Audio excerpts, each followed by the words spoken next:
Ny mofinaina isan'andro atolotry ny mpitandrina rakotina valina maoly.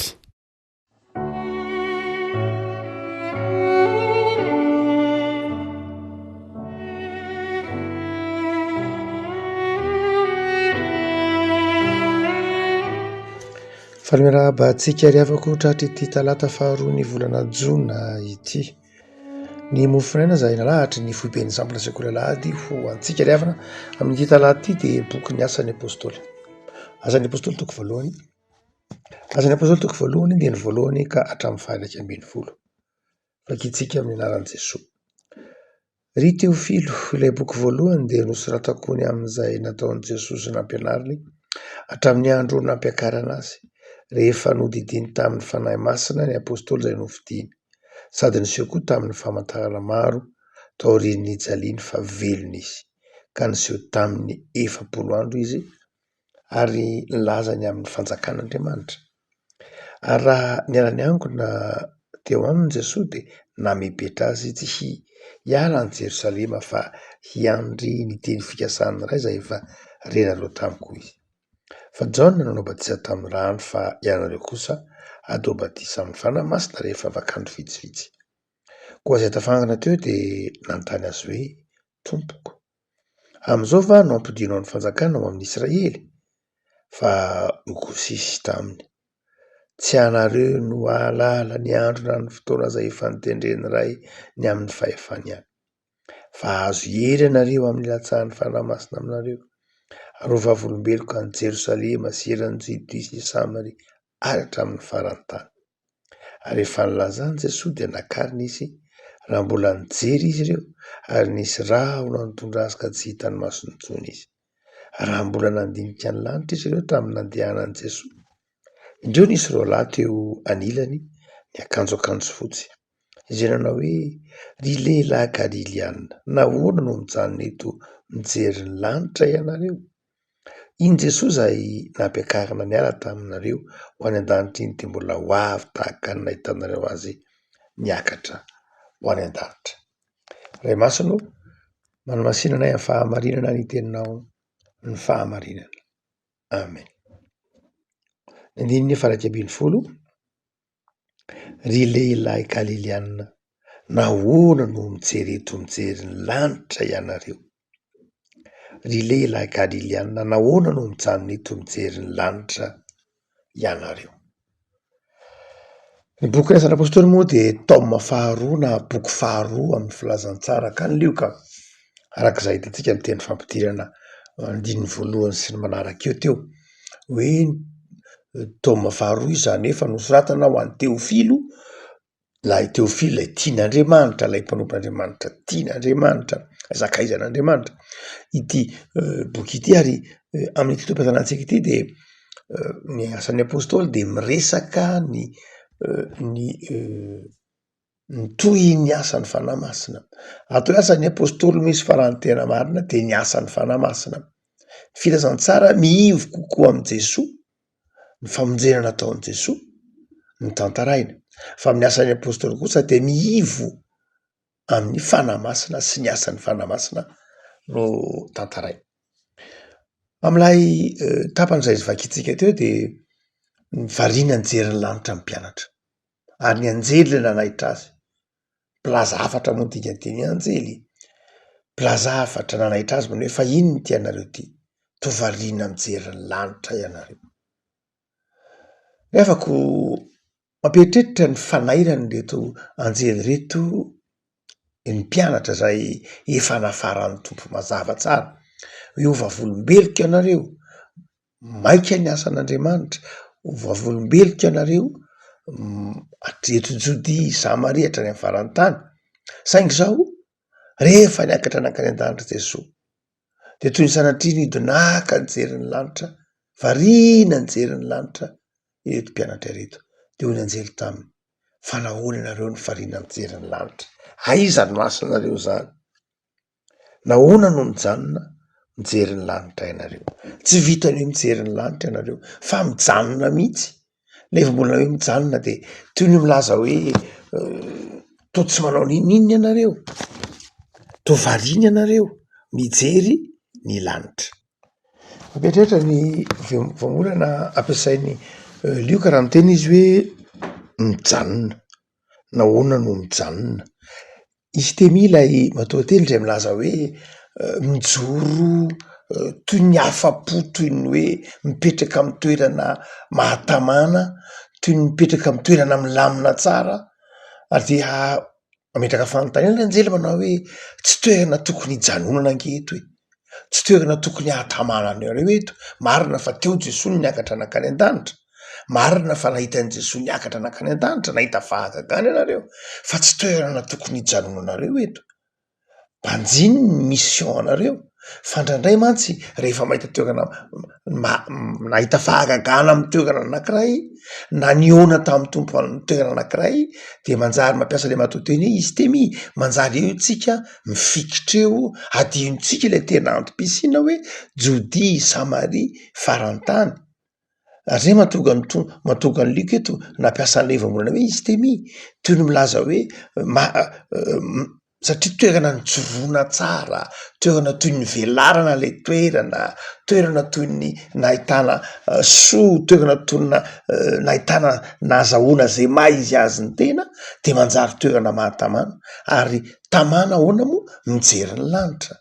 Ina lay mijery ny lanitra? Zany hoe tena tsy hoe mijery mandalo fotsiny lay matoateny ampiasain'ny lioka, fa mijery maharitra mihitsy, mifantoka, zay ny tena izy, mifantoka mihitsy. Ry havako, eto zany lay anjely te manaitra ny apôstôly hoe tsy ho variana, tsy variana am'izay mety hoe nahitana soa fotsiny tamin'Andriamanitra, na ndraindray variana mifantoka ny lanitra ny maso, fa adino lay tena anton-dia, de ny hoe fitoriana ny filazantsara. Ndraindray mahita toerana, ndraindray tsika mahazo totsika hoe confortable tsara amin'izay mety toerana mahazatra atsika amin'ny andavanandrotsika, de adinotsika lay tena asa miandry. Ary dia zay mahatonga ny anjely ny raha ny tompo eto nanaitra hoe aza variana mijery ny lanitra, aza variana mijoro tsara eo amin'ny toerana iverinao mahafinaritra anao nionanao tamin'ny tompo eo, fa miandry anao ny namanao, miandry anao ny asa zay nasain'i Jesosy ataonao, miandry anao ny fitoriana ny filazantsara. Rehavako amin'ity mofinaina ity ara dia hoy ny anjely, lehilahy Galiliana, nahoana no mijanona eto mijery ny lanitra ianareo? Fa inona moa no maharatsy an'ilay mijery ny lanitra? Inona zany kristianina mijery ny lanitra? Inona zany kristianina mijanona ka mijery ny lanitra zany, ka tairiny ny anjely eto, foaziny filazantsara eto? Anankitelo ny heviny. Voalohany de izao, ny antsoina hoe kristianina mijery ny lanitra de izao variana amin'ny variana am'lay fahagagana fotsiny ihany, variana am'lay endrika ivelany, am'lay finoana ihany. Ary zavatra mety mitranga zany amin'ny andavanandron'ny kristianina. Misy kristianina zay masony any amin'ny lanitra, ary adininy fa miandry ny fiavian'ny tompo izy, ary eo am-piandrasany amin'ny fiavian'ny tompo de miasa izy fa tsy hoe mijanona, miasa izy fa tsy hoe variana mijery ny lanitra.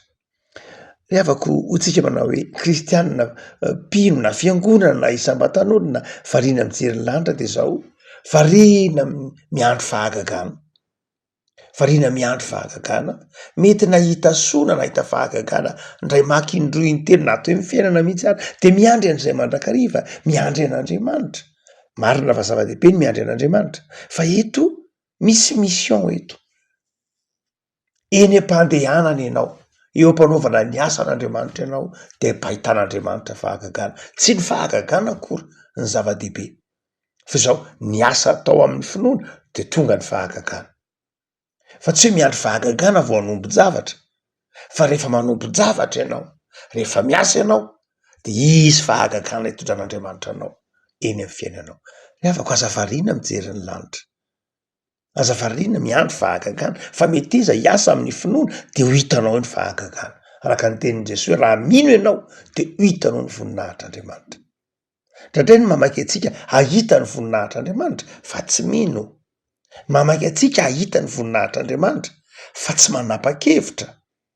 Fa ny teny hoe raha mino ianao zany hoe manapa-hevitra, mino, manapa-hevitra, hanainga, manapa-hevitra, hiasa, manapa-hevitra handroso de ho hitanao ny fahagagana. Fa ny faharoa zany hoe kristianina mijery, variana mijery ny lanitra any de zao tena manadino mihitsy ny asa miandry azy eto amin'ity tany fandalovana ity. Be de be ny kristianina indraindray mibanjina ny lanitra ary tsy miraharaha mihitsy ny eto ambonin'ny tany. Io no mahatonga ny kristianina tahak'ireny nge mahatonga ny olona miteny manao hoe manamarina ny teny Marx, Karl Marx ny teny hoe la religion c'est l'opium du peuple. Ndraindray zany fa ny religion de manjary lasa tondrongonim-bahoaka, tondrongonim-bahoaka satria variana mijery ny lanitra ny kristianina. Ary io mamarina ny teny Nietzsche raha ohatra ka kristianina mijery ny lanitra fotsiny isika de manamarina ny teny Nietzsche izay tsy mpivavaka manao hoe ny kristianina tsy azo itokisana. De fa nahoana ny tsy azo itokisana? Ko masona any an-danitra, ataonao ahoana natoky olona ny masona any amin'ny lanitra foana, hoy Nietzsche. Ary dia marina tokoa zany. Tsy hoe ny kristianina mijery ny lanitra, tsy hoe manadino ana mijery ny lanitra fotsiny. Marina fa mibanjina ny lanitra isika ho any amin'ny fiainana mandrakizay, tanjotsika no amin'ny fiainana mandrakizay. Mazava ho azy. Fa zao adinotsika le fijoana vavolombelona. Miandry anao jodi sy ny fahantrano, Samaria sy ny fiatsaram-belatsiany, izao tontolo zao sy ny ditrany, zany miandry anao. Miandry antsika Jerosalema antsika miandry antsika. Mba jereo Jerosalema. Zay Jerosalema anao zay Jerosaleman'ny apôstôly satria Galileana ndresany eo. Jerosaleman'ny apôstôly zany nge nanjakany fampianaran-diso na nanjakana karazana sekta maro isan-karazany ke Jerosalema tamin'ny fotoanandro. Nanjakana fampianaran-diso be dehibe, nanjakana fiatsaram-belatsin'ny samy jiosy, fahantrana, olana ara-piarahamonina. Dia reto ny apôstôly fa mbola variana mijery ny lanitra. Zany hoe tsy mieritreritra fa namana nge mila azy, Jesoa nge mila azy, ny fiarahamonina mila azy. Tsy hoe raha ohatra ka tsy mijery ny lanitra izy de tsy hoe tsy miraharaha ny lanitra. Fa adinony fa ny olona mijery ny lanitra, ny olona manana tanjona ny lanitra de miasa manaiky ho vavolombelona.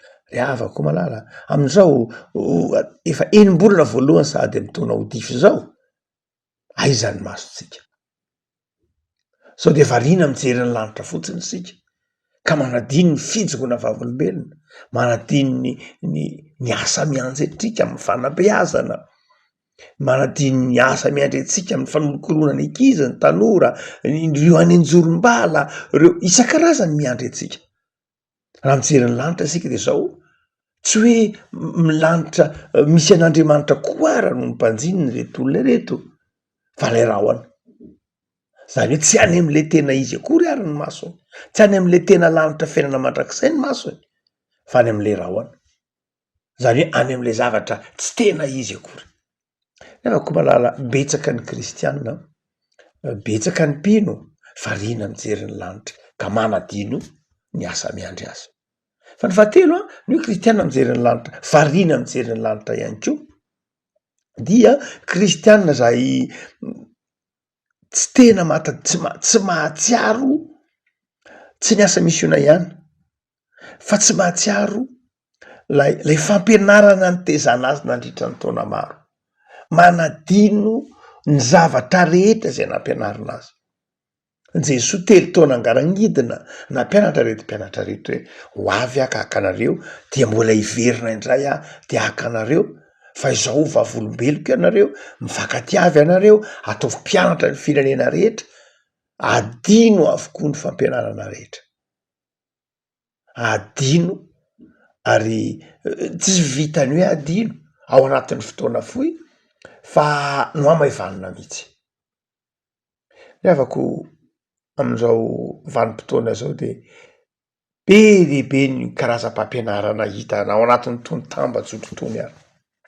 be dehibe, manahitra toy ny mahafinaritra saingy manongotra ny olona ao anatin'izay efa nitezana azy nandritra ny taona maro, ny taona azy tsy eritreritra ny fiainany sy ny maha olombelona ao am' Jesosy azy fa variana amina nofinofy ny tongony sy ny tenany toy ny tsy ety ambonin'ny tany, fa toy ny mihevaeva tsy mibanjina ny lanitra akory fa toy ny mihevaeva eny amin'ny abakabaka, zay tonga amin'ny tenin'ny tena malagasy hoe tsy atany tsy aparafara sady mbola tsy any an-danitra nefa tsy eto tany ko.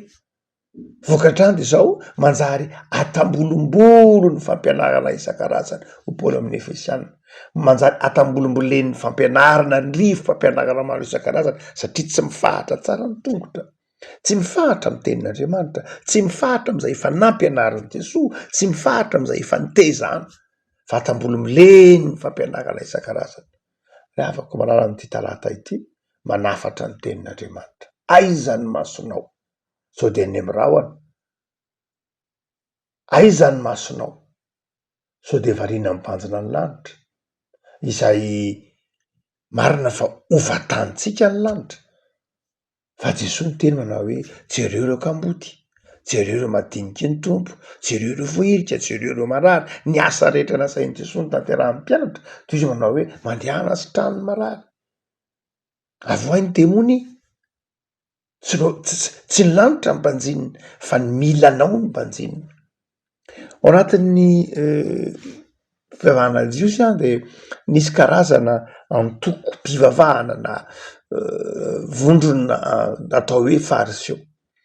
Ny fariseo any de misy karazany maro koa ny fariseo, misy fironana samy hafa, misy ny fariseo laona, misy karazana fariseo isan-karazany, fa anankiray amin'ny karazana fariseo de antsoina hoe fariseo mandara, natao karazana anaram-bositra ny antsoin'ny fiarahamonina azy ny hoe reny zareo fariseo mandara.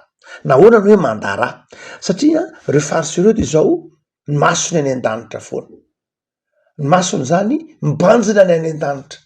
Ny fariseo mantsy dia ny aina zay fiatsaram-belatsiana matetiky ibedesan'i Jesosy azy de ny masony any an-danitra, maninona ny any an-danitra ny masony satria no heveriny fa maloto daholo ny olona rehetra, impur, dia maloto ny olona ka tsy mifanerasera amin'ny olona izy, fa ny masony any an-danitra dia tsy mandray tanana olona izy fa mibanjina toy ny hoe amin'ny fahamasinana de mibanjina ny lanitra, ary dia vokatr'izany de tafitohana foana ny tongony de maratry ny loha tongotra an'iny feno ratra, zay mahatonga ny hoe fariseo mandara tamin'ny andron'i Jesosy. Ary karazan-drazana zany le tenenin'ny anjely eto manao hoe toa variana mijery ny lanitra ianareo.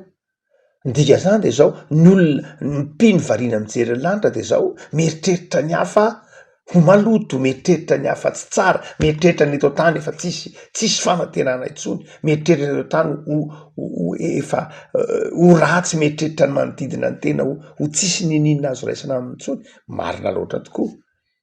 Fa bitsaka ny fahotana eto ambonin'ny tany saingy zao zay nijoroana ny vavolombelona, fanasin'ny tany isika sy fahazavana zao tontolo zao, ka tsy hoe variana mijery ny lanitra ka tsy miraharahana de efa simba ny fahalovana aza ny fiarahamonina, potika ny tontolo iainana, rava ny corruption sy ny tsy fahamarinana ny mpiarabelona, ny ankizy tsisy miraharahany sy ny sisa rehetra, satria ndrandray isika variana mijery ny lanitra.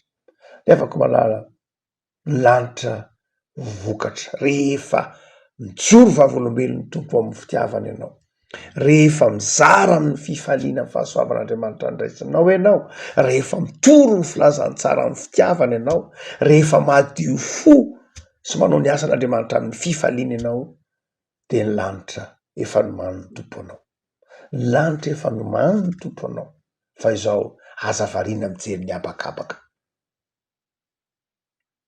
fa masonao atipazy any amin'ny lalana hitondran'Andriamanitra anao, ary aza tamana am'izay mety toerana efa nahitanao fahagagana, fa mandehana zarao ny fahagagana ny raisinao tamin'Andriamanitra, mandehana fa be dehibe ny miandry antsika fiangonana ao anivon'ny fiarahamonina.